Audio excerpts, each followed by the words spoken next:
My husband's first love had a depressive episode and jumped off a building. In a fit of rage, he dragged me, 8 months pregnant, to an abandoned amusement park and strapped me to a drop tower ride. His men stood by, their faces blank as they bound my wrists and ankles to the cold metal seat.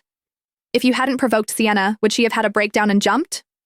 Terrified of heights, I clutched at the restraints, my swollen belly making it hard to breathe. Tears streamed down my face as I admitted my mistake, my voice cracking as I begged him, "Hugh, please, let me go." I promised, I swore, I'd never appear in front of Sienna again. But my husband only looked at me with chilling indifference. "Ava, for the sake of the child, I won't divorce you." His voice was calm, almost gentle, but it only made the next words colder.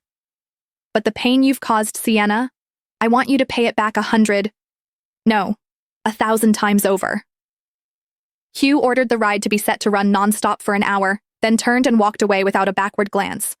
The machinery groaned to life, the seat jerking beneath me as the tower rose higher and higher. I fought against the restraints, screaming until my throat felt raw. Every time the ride plunged, my stomach flipped, the terror so intense I thought I might lose consciousness. Then, on one brutal drop, pain ripped through my body, sharp, hot, and unstoppable. A rush of fluid gushed between my legs, soaking my dress and the seat beneath me.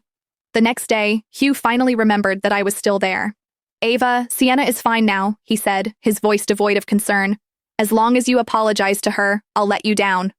What he didn't know, what none of them knew, was that the platform had already been drenched in blood for hours. My baby had been torn from my body somewhere between the sky and the earth, reduced to nothing but mangled flesh and silence. Dr. Jason called this morning. That woman is avoiding her prenatal checkups. What trick is she playing to get my attention this time? Hugh frowned, a trace of disgust flashing through his dark eyes.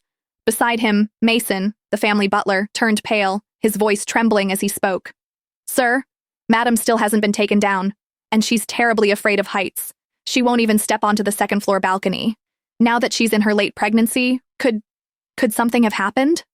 Hugh's expression froze for a split second, before he frowned again, doubt flickering across his face.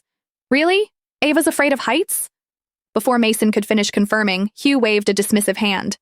"It's just a drop tower. It's not like she's actually jumping off a building. Let her be scared. It might teach her a lesson so she won't bully Sienna again." Mason lowered his head and dared not say another word. However, Hugh's assistant couldn't hold back any longer. "Sir," at first Madam was screaming, but later she went completely silent.